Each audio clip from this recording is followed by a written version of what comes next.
على رسوله الكريم أما بعد وأعوذ بالله من الشيطان الرجيم بسم الله الرحمن الرحيم إن الله لا يغير ما بقوم حتى يغير ما بأنفسهم صدق الله العلي العظيم সবাই পড়েন সাল্লাল্লাহু আলাইহি ওয়াসাল্লাম। ইসলামী আন্দোলন বাংলাদেশ পিরিজপুর জেলা শাখা কর্তৃক আয়োজিত আজকে গণসমাবেশের সম্মানিত সভাপতি, কেন্দ্রীয় নেতৃবৃন্দ, শ্রদ্ধাভাজন ওলামায়ে কেরাম, সর্বস্তরের জনগণ ভাইরা আমার,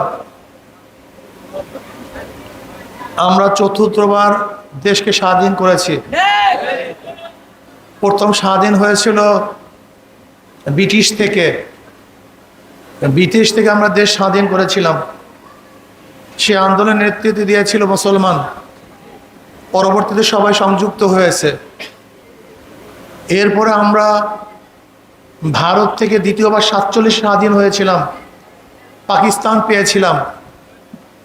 আবার 71-এ পশ্চিম পাকিস্তান থেকে আমরা স্বাধীন হয়ে বাংলাদেশ পেয়েছিলাম। আর চতুর্থবার ফেসিবাদ, খুনি, নৈরাজ্যকারী, ধ্বংসকারী, লুটতরাজকারী শেখ হাসিনার থেকে দেশকে স্বাধীন করেছে। তা আমরা কয়বার স্বাধীন হয়েছে ভাই? চারবার স্বাধীন হয়েছি। কেন হয়েছিলাম স্বাধীন? ব্রিটিশ থেকে কেন স্বাধীন হয়েছিলাম? মুক্তি পাওয়ার জন্য, শান্তি পাওয়ার জন্য, অধিকার ফিরে পাওয়ার জন্য। আমরা কেন ভারতে স্বাধীন হয়েছিলাম? ওই একই, বৈষম্য দূর করার জন্য। তৎকালীন সময় সংখ্যাগরিষ্ঠ হিন্দুরা আমাদের অধিকার ফিরিয়ে দিতে পারে নাই, অধিকার রক্ষা করতে পারে নাই বিধায় তাদের থেকে স্বাধীন হয়েছিলাম, বৈষম্য দূর হোক। আবার পাকিস্তান থেকে কেন স্বাধীন হয়েছিলাম? ওই একই কথা, সাম্য, মানবিক মর্যাদা, সামাজিক ন্যায় বিচার প্রতিষ্ঠা করার জন্য। সাম্যতা চাই, অসাম্যতা চাই না, সম অধিকার চাই, মানবিক মর্যাদা চাই, সামাজিক ন্যায় বিচার প্রতিষ্ঠিত হোক, এটা চাই। এই জন্য স্বাধীন হয়েছিলাম। আমার 2024 5ই আগস্ট আমরা কেন স্বাধীন হয়েছি? ওই একই স্লোগান। আমরা সাম্য চাই, আমরা চাই সবার অধিকার, যেখানে বৈষম্য থাকবে না। শ্রমিক তাদের অধিকার পাবে, মজদুর তাদের অধিকার পাবে, জেলে তাঁতেই তাদের অধিকার পাবে, গরিব তার অধিকার পাবে, বিধবা মিসকিন পাবে ছাত্র অধিকার, পাবে একজন মুরব্বী অধিকার, পাবে একজন পুরুষ অধিকার, পাবে একজন মহিলা, এমনকি মুসলমান, হিন্দু, বৌদ্ধ, খ্রিস্টান প্রত্যেকের ধর্মীয় অধিকার পাবে, যেখানে বৈষম্য থাকবে না। এই কারণে আমরা আন্দোলন করেছি। কিন্তু আমি প্রশ্ন করতে চাই, আমার জনগণ বাবারা যারা আমার সামনে আছেন, বারবার আমরা রক্ত দিয়েছিলাম, জীবন দিয়েছিলাম বৈষম্য দূর করার জন্য, কিন্তু আজও কি বৈষম্য দূর হয়েছে? এইটাই ব্যথা, এইটাই কষ্ট, এইটি আমাদের দুঃখ। দেখেন, 5ই আগস্ট বৈষম্য দূর করার জন্য, সবার অধিকারকে ফিরিয়ে দেওয়ার জন্য আন্দোলন করেছি, রক্ত দিয়েছি।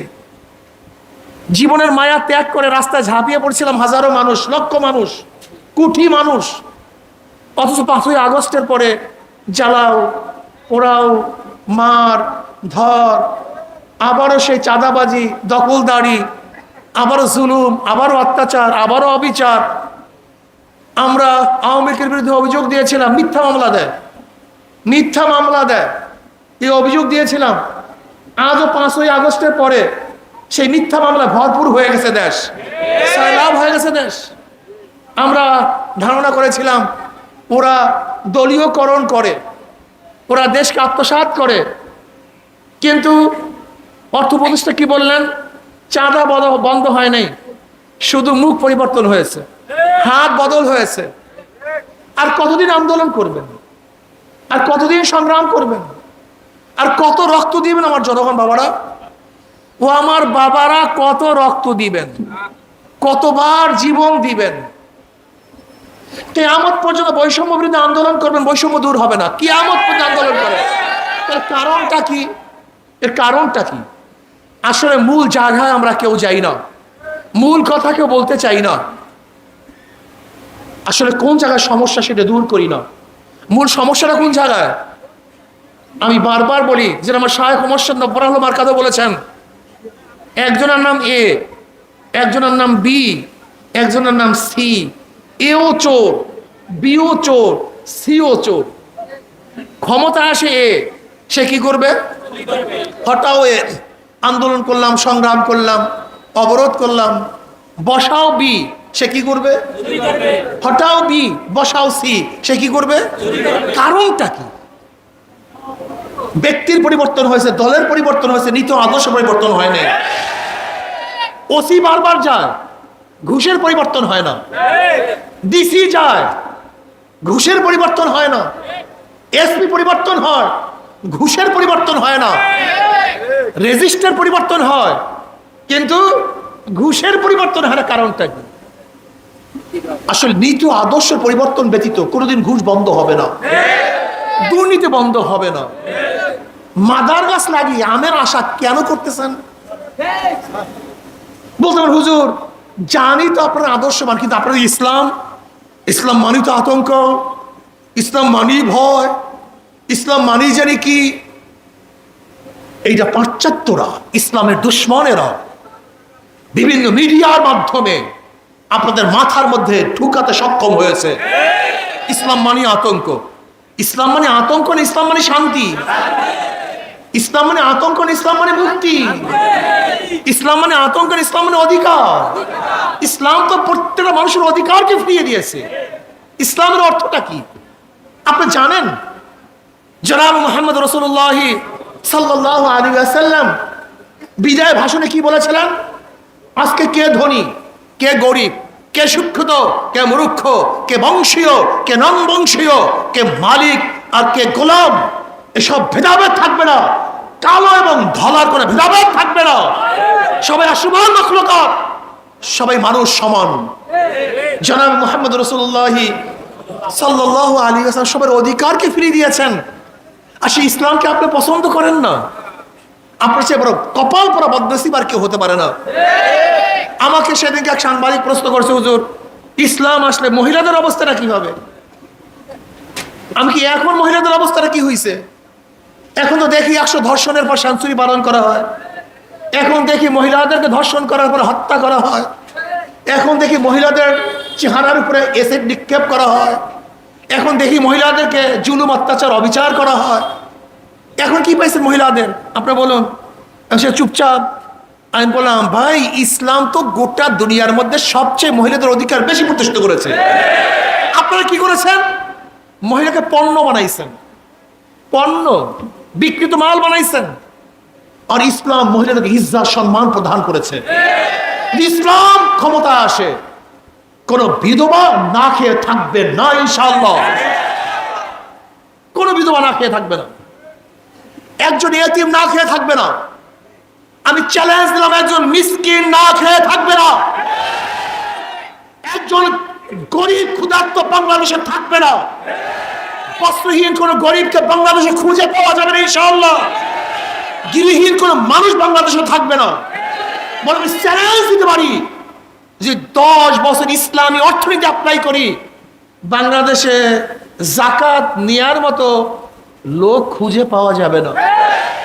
এর নাম ইসলাম। বলতে হুজুর কিভাবে? শুধু একটা উদাহরণ দেই। আপনি কি জানেন আজকে বাংলাদেশের অর্থ কাদের কাছে?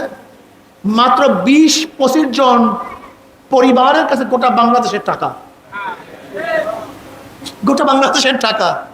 আপনি জানেনই না বাংলাদেশের অবস্থাটা কি। 90,000 কোটি টাকা শুধু ব্যাংক থেকে লুটপাট হয়েছে। 18 লক্ষ কোটি টাকা বর্তমানে ঋণ, 18 লক্ষ কোটি টাকা। আজকে বাংলাদেশের যে সন্তানটা জন্ম হবে 1.5 লক্ষ টাকা ঋণ নিয়ে, এই যে আপনারা যারা আছেন না, প্রত্যেকের মাথার মধ্যে 1.5 লক্ষ টাকা ঋণ আছে, প্রত্যেকের মাথার উপরে। 14 লক্ষ কোটি টাকা বাংলাদেশের পাচার হয়ে গেছে। 14 লক্ষ কোটি টাকা। এটা কি জেলেরা করছিল এই পাচার? বলেন না কেন? শ্রমিকরা, কুলিরা, তাঁতিরা, রিক্সাওয়ালা, ঠেলাওয়ালা, ভ্যানওয়ালা, কারা? এটা প্রথম বুঝেন। 14 লক্ষ কোটি টাকা কারা পাচার করছে?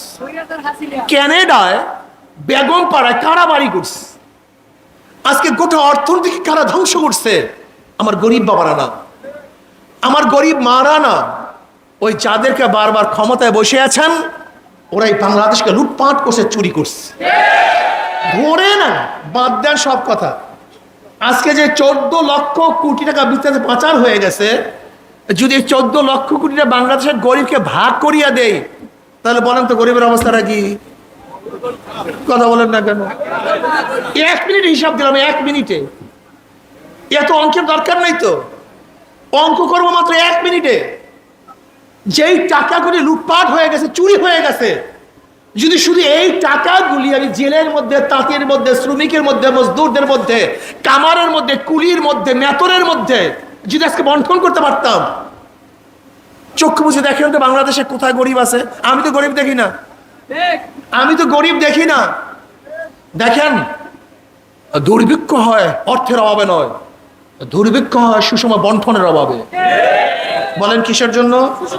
সুষম বন্টন। অর্থের অভাবে কোনোদিন কোনো দেশে দুর্ভিক্ষ হয় না, অর্থের অভাবে কোনো দেশ দৌলিয়া হয় না। সুষম বন্টন নাই, সুষম বন্টন নাই। আমাদের অবস্থাটা কি? কেউ থাকবে আসমানে আর কেউ থাকবে স্বার্থক জমিনের নিচে। ইসলাম কি বলে? ইসলামী হুকুমত হলে কি হবে? খাবো, সবাই মিলে খাবো, আনন্দ করব, সবাই মিলে মিশে আনন্দ করব।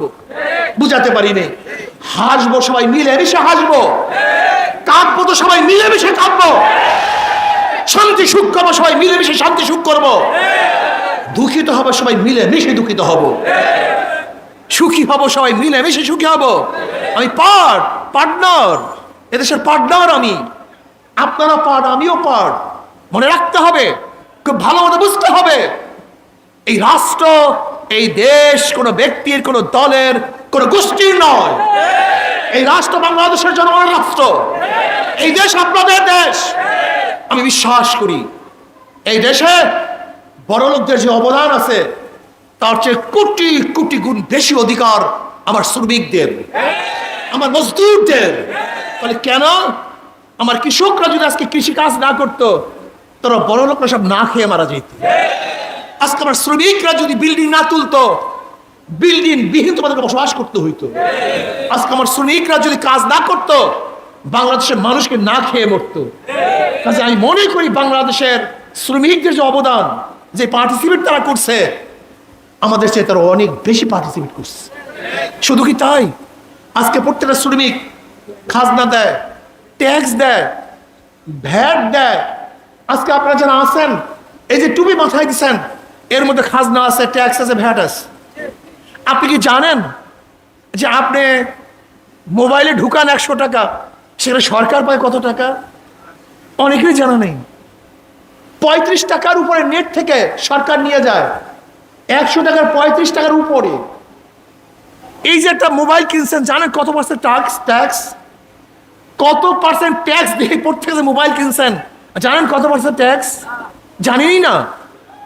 অনেক ট্যাক্স দিয়ে মোবাইলটা কিনতে হয়।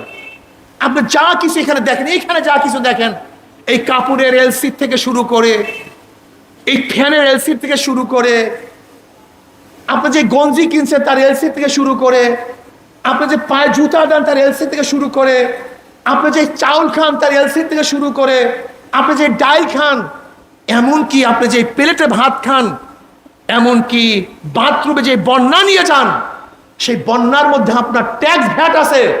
এমনকি ভিক্ষুক ভিক্ষা করার জন্য যে ঝুড়ি তৈরি করছে, তার মধ্যে সরকারকে ট্যাক্স পে করতে হয়েছে। তাহলে আমরাই তো দেই, এটা আমাদের সম্পদ, সব আমাদের।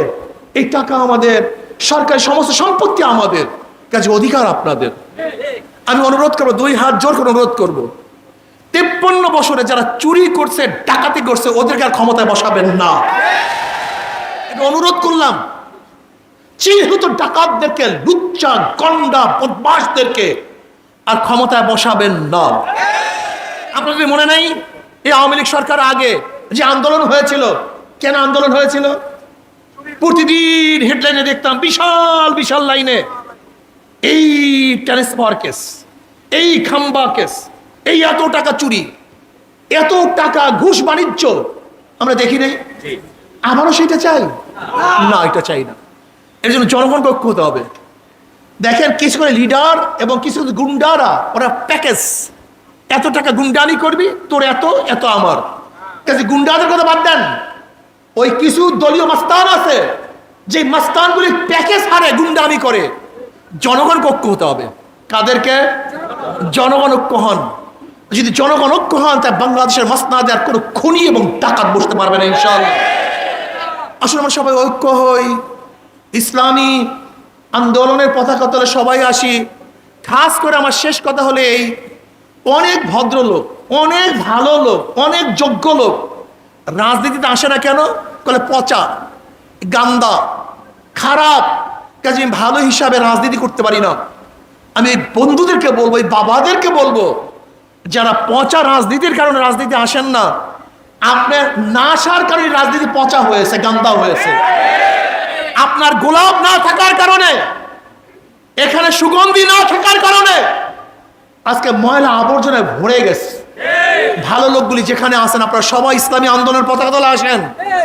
যেখানে যেখানে যে আসেন, হাজারো ভালো লোক আছেন, মণিমুক্তারা আছেন, হীরকখণ্ডরা আছেন, স্বর্ণতুল লোকরা আছেন। আমি তাদেরকে খুঁজতেছি। আপনার কোথায়? আপনি শস্যিনা হন, কোনো আপত্তি নাই, আপনার পীরুজি ঠিক থাকবে।